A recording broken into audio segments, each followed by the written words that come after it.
Hello everybody, this is the day after Warhammer Day 2019. We're going to talk about the Admech pre-orders today. I run an Admech army. I'm always looking for ways to make them interesting and fun to play, and I think the tank is going to, the Scorpius tank is going to give us some nice options, although the community site only covers the most obvious one. Now, the community site is talking about sticking electro priests in the tank, driving it forward, disembarking and charging them in. But what if you put 5 electro priests in there and 5 vanguard? The vanguard would reduce anybody they're getting melee with by -1 toughness, making it a lot easier for anybody to kill their victims. If we actually look at the priests, they're strength 3. But their force stiv is a +2, that's a 5. Right? With the -1 on the toughness, you'd be looking at, you know, an even bigger benefit there. Depending on troops, obviously, if you were doing facing Marines, they'd be 4 to start off with. The toughness would reduce to 3. That means you'd be wounding on a 3. If it was already a 3, you could be wounding on a 2. See, so you could go from a 3 wounding to a 2 wounding simply by having them vanguard nearby, which I think is actually quite good, considering them same vanguard can shoot out the back of the vehicle as the vehicle's travelling forward, so they get to do some damage as well. And vanguard, whilst some Admech players prefer the rangers, I'm one of those people that keeps rolling a lot of 1s, so I prefer my vanguard. The vanguard, they get so many shots, they can really decimate a side, especially if you run them in 10-man squads with 3 plasmas. But because of the cost of plasmas, I don't recommend every squad be given 3 plasmas. So when you're building up your Admech army, save the plasmas back and then give it to 1 squad and use that as your heavy hitting squad. It'll keep the points down and allow you to wipe out a tactical squad in one go. And I'm talking a 10-man tactical squad here, not a 5-man tactical squad. Now, if you did mix Vanguard and Electro Priests and put them both inside the Scorpius Doom Rider, then you've got a fairly good self-contained little strategy right there. Something that will work on its own away from the rest of your army. This is how I like to think of things. Strategies you get, I usually do it in 500, 500 point chunks, but it's flexible. Sometimes the strategy is really cheap, only a few hundred points. Sometimes it's a bit more than 500, but 500 is a rough guide. So in a 2,000 point game, you might have, 4 different strategies going on. Now, whilst that tank is out there on its own carrying these troops, you think to yourself, what can we do to improve that? Well, you've got Sidonian Dragoons, preferably armed with the Taser Lance. The Taser Lance itself makes them quite good in combat, but if you look, they have a toughness 6, these units, and if I'm not mistaken, yes, Intense Cloud, you get -1 to hit for all ranged weapons. So at -1 to hit for the Intense Cloud, they're +3 strength, that means they're hitting on an 8, strength 8, right, -1, 2 damage for that Taser Lance, so they're going to be quite good in combat. Whereas if you went with the Iridium Giselle, which is something I like to try, it's a heavy weapon, so I don't tend to find it being that good. It's a threat, it is a threat. I mean, a really fast mobile sniper is always a threat, but he doesn't hit that often. Remember, I keep rolling 1s and this is only a heavy 2, so you can see why I don't like it. But I did magnetise mine so I could swap them. I've tried them both ways, and the Taser Lance is definitely by far, so it's more superior, so put it that way. But you have 3 of those guys, -1 to hit, they can usually trigger Overwatch, and because they're toughness 6, most Overwatch shots will bounce off them. They'd be trying to get a 5 to wound most of the time and failing. And even if they do wound, these guys have got 6 wounds. They can afford to lose a few in Overwatch. So you can charge 3 of these ahead of the vehicle, absorbing fire, get into combat, absorb any Overwatch, and then just march your troops in behind them nice and safely, get them in combat. Now this means you've got a rapid deployment force on Admech for the first time. One that isn't just a couple of Dune Striders or Ballesteros charging around the flank, but something with taking troops with them. And you're not deep striking on turn 2 to do it either with infiltrators. You've actually got core troops being able to get into combat safely. Which means, well, Admech's always been either static or mobile, and you basically choose which direction you want to go in. A lot of people just like to sit back with the robots and hope their opponent steps into the line of fire of the robots. I've used them. Their orders really limit their benefits because you can't fire twice and move, and you have to wait a turn. It'd be much easier and better for the game if you could change it at the beginning of your turn, you know, name the order you wanted them on, but they won't let you do that. So if you go that way, you're running a static Admech army. This idea probably wouldn't work so well for you. But if you went the other way, a more mobile army, you'd be using Dune crawlers, maybe close combat Catalan robots since they move and attack. If you put the Catalan robots in the close combat configuration behind the Dune Rider tank, and they came up against the knight, then you could use the robots to take down the knight in close combat. It would work quite well.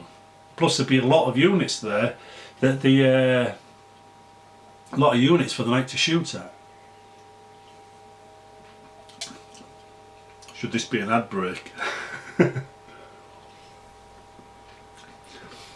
Now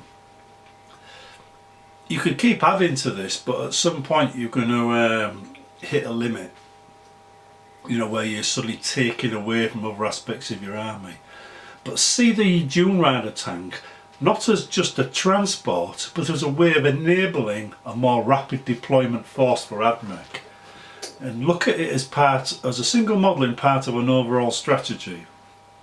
And remember, it can move and fire heavy weapons. So those heavy stubbers are going to be shooting all the time. So that's quite good for that.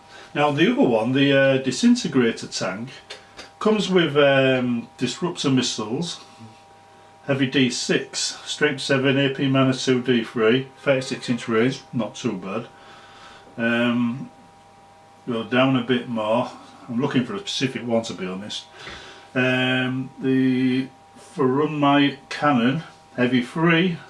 Remember, they can move and fire heavy weapons. That's a strength 8, AP minus 3, 3 damage. Pretty good. To be honest, that is pretty good. Ooh, bother, says Pooh as he loses his place. But anyway, there is one particular one I was looking for, and it allowed you to shoot at targets that you couldn't see. Now I don't know if you've got any friends like I've got who are constantly shooting at you from hidden positions using whirlwinds and all kinds of artillery pieces, and you can't do anything about them. But finally, I can! Yeah! Get a thumbs up from me for that. And if I get a couple of them on the board, and I've got 2 on order, says he's going to know what it feels like. Aren't you, Pete? Yeah! The tank itself, I believe, because I haven't seen the stats yet, but the tank, because it's not open top, it's tough. I think it's +1 toughness. I'm assuming that means it's going to be 8, because most tanks are 7 by default. And as a consequence, it means it's going to be harder to get rid of. Also, don't forget, going back to the other strategy where you have the electro priests, they charge in. They can cause a mortal wound when they charge in, and they can cause a mortal wound during combat when they're with the 6s. So pretty much anything can be damaged by them. So if you get them in combat, yeah, you could do some pretty good damage. Imagine if you reduce the toughness of a knight from 8 to 7 with your vanguard, and then you hit it with strength 8 weapons, you'd be wounding a knight on a 3. So that's quite good, that is. Talking of the paint job, I'll stick a picture up when I'm doing this. The new Admech tank I don't think GW's paint job has done it justice. I really don't. I'm thinking it needs to be more steampunk, more copper, you know, a bit of cream around the skirts, making it look more 2000 Leagues Under the Sea and less like a London bus. I will get a picture up for you so you can see it, but it is looking quite good. I think with the right paint jobs, and I think we'll see some good ones once it gets released, that is going to look quite good on the battlefield, although the default image is not that impressive. Right, let's see if I can just get to the thing I want. There we go. Right, there we go. It's the Belarus Energy Cannon, 36-inch range, 3D3 heavy weapon, strength 6, AP -2, 2 damage. Means you're going to get at least 3 shots with that, minimum. With my terrible dice rolls, that's going to hit, that's going to have 3 shots. Now 3 shots at something you can't see, that squad of scouts, troops your mate saving back, -1 AP, quite important that as well, and it's 2 damage. So if you're a Thousand Sons player relying on all his dust, like I often do, because I'm a Thousand Sons player as well, it isn't going to save you, not with that weapon. That weapon's going to go straight through all his dust roll. Plus I think that's kind of important, and you're taking out targets at a distance. To be honest, I think the combination of weapons on that particular tank is interesting. It's kind of like a Dune Crawler on acid, but I'm expecting it to be quite expensive as a result. And I think if it's too expensive, it might be better just taking 3 Dune Crawlers instead of the tank. The neutron laser alone is kick-ass.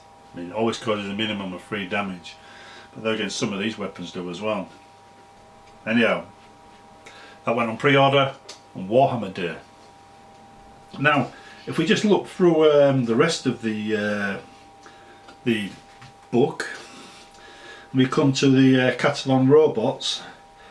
Lots of people like taking these, and they take them in the gun options, the heavy phosphoro blaster. I do. I've got 2 set up that way. But these are diminishing returns. The more you take, the less money, the less points you've got for other units in your game, and the less flexible your strategy is. And remember, they can't move and be in their best order, so someone could get into combat with you and you're in trouble. So it's a very inflexible strategy. You're putting yourself up against the wall and taking away your freedom of movement. But if you give them the Catalan fists, as I said, the strength 6 of a Catalan robot, or Castellan robots, Catalan, says that goes up to 10. That's suddenly quite good, and it's -3 AP and 3 damage. And you get 3 attacks, and with the right order, with the Conqueror protocol, they've got to 6 attacks. That's 12 attacks for 2 of them. Each one of them will have 6 wounds with a toughness 7, you know, robot. So you'd have to really, there's no damage chart either, which is an important point to make. So you could go that route there, have them really munch up some things. I personally like the Dune Crawlers. I wouldn't put them in combat. I've seen some people suggest get them in combat, but no, don't do that.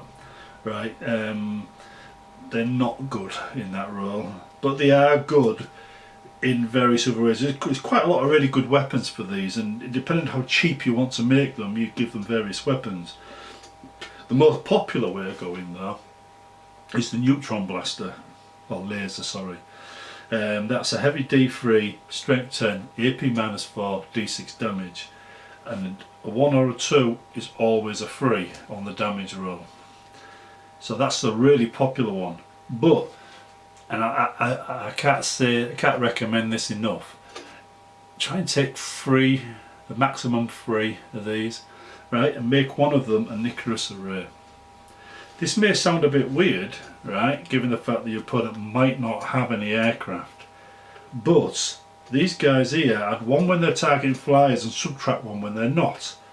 But just to read out how many shots you get, there's 3 different fire modes and you get to fire them all off. It's heavy 1, heavy 5 and heavy 4. That's 10 shots hitting on a 4+, all different strengths, usually 7 and a 6, with APs ranging from -1 to -3 and damage ranging from 1 to 6, D6.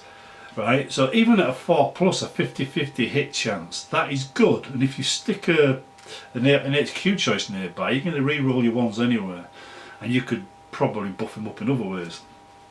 But that's worth taking, even if you don't know if your opponent's got flyers. It's really good flexible unit for taking out hordes. And whilst there are other ways of taking out hordes like Vanguard, this has got the range. It's a 48-inch range, so you're going to do quite well with that. I actually quite like my Icarus Array Equipped dual crawler. It's a fun unit, although there's a bit of messing about with all the different combinations of fire. It slows the game down a little bit, and that's the only downside, but it's definitely worth taking. Now the Knights, to be honest, Knights need, in my opinion, and should always be fielded with a support army. So it's a good job we have one, isn't it? I'm not a fan of Knights on their own and Knight Codex, because I think the Knight Codex on its own was a mistake.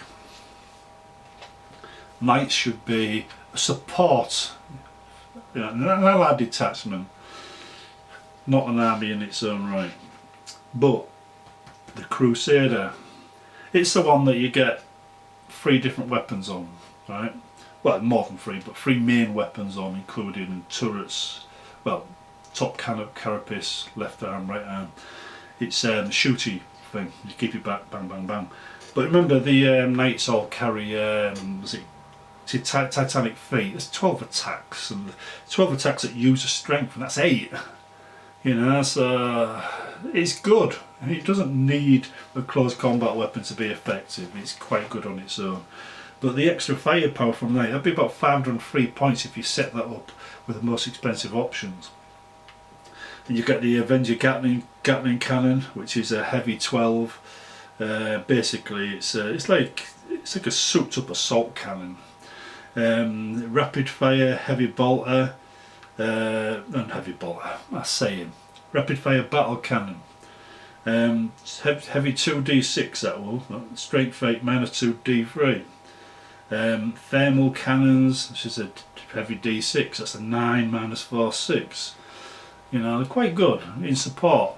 But before you go dashing out and buy a Knight, ask yourself this: do Admech need one? I mean, that's 500 points. Place your bets. What would be better, a 500 point Knight or dual crawlers with neutron lasers? I do like the Ballastaris. I usually do laser cannon on mine. Where are we going? Dual crawler, right, okay then. Icarus. That's 112 points, the Icarus dual crawler. Very cheap. You can get 4 of them for the price of 1 Knight. That's 40 shots. Neutron laser, 119 points for a thing with a strength 10 weapon. I think that's heavy D3. Yeah, heavy D3 neutron laser, strength 10, AP -4 D6 damage, always causes 3 damage. 120 points. Does your Knight carry 4 strength 10 weapons that can fire D3 shots each? Now, 4 Dune Crawlers combined have 44 wounds. A Knight has about 24. Whilst they're only toughness 7, they do have an invulnerable save, a bunch of other stuff. They benefit the troops around them with a broad spectrum tether. They can move and fire with heavy weapons, and they can also pot smoke, obviously. But you could have 4 of them. Well, you can't in the rules, I won't let you. Technically speaking, I think the Icarus dual crawler shouldn't be in the same data sheet. It should be a different one because it's a vastly different battlefield role. But you can take 3 of them. That's 360 points, 3 neutron laser, strength 10. Save yourself, you know, quite a bit of money, 140 points, which would pay for, well, it'd pay for quite a bit actually. You could get a couple of dragoons for that, and maybe 1 and a bit iron straders. For extra 20 points you get 2 iron straders with laser cannon. So for the price of 1 knight you could take 3 dune crawlers with neutron lasers. You could take 2 ballistari iron straders. They'd be, with laser cannon configuration, you'd be about 20 points over. That's a double laser cannon, that's 4 laser cannons. So you're talking 4 laser cannons, 3 neutron lasers, plus, let's not even talk about the stubbers. They're quite good, but let's not talk about them. Right? Because you get 2 on each model, remember? On each of dune crawler. So these things here, when you look at it point for point, you want to take out a knight, and the knight's facing you with its 3 weapons, and you're facing it back with 2 iron straders, 3 dune crawlers, with most of them strength 9 and 10 weapons. Who's going to win? The knight? Or the 5 units that got high strength weapons aiming back at it? Because all of these will be wounding a knight on a 3+. The knight itself, it's a vanity project, isn't it? They're nice. They are nice. I personally like the Crusader variant. The rule of cool to me means I'll probably pick one up eventually. But looking at it, it's not always the best option. Admittedly, if you were to buy 3 dune crawlers, you'd be talking like 41, 42, I can't remember the exact price, 8 points, you say 40, more than that, this is pounds, right? So you're looking at 120 quid for 3. A knight, you can pick up a knight, you know, for 90, you know, you'd save yourself 30 quid. So it's cheaper.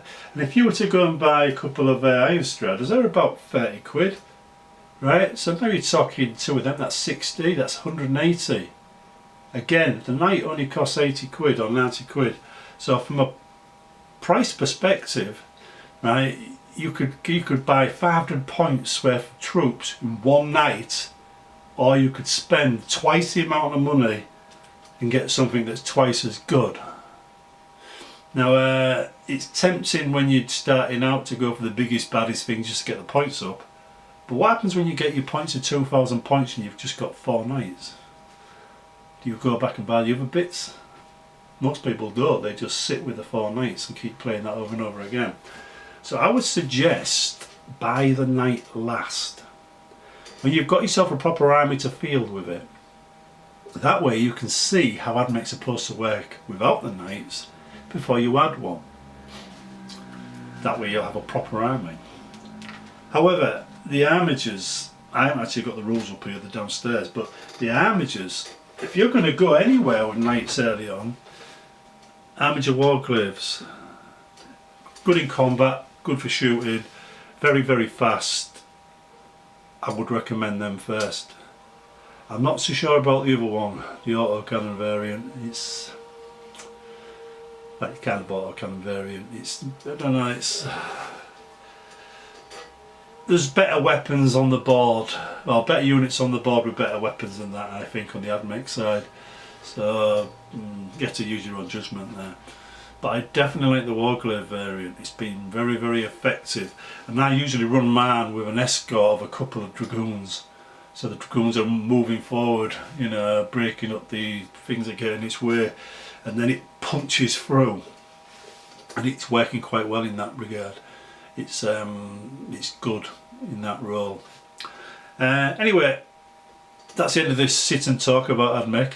We're going to probably do more of these, because sometimes it's good just to talk things through, you know, and see what people have to say.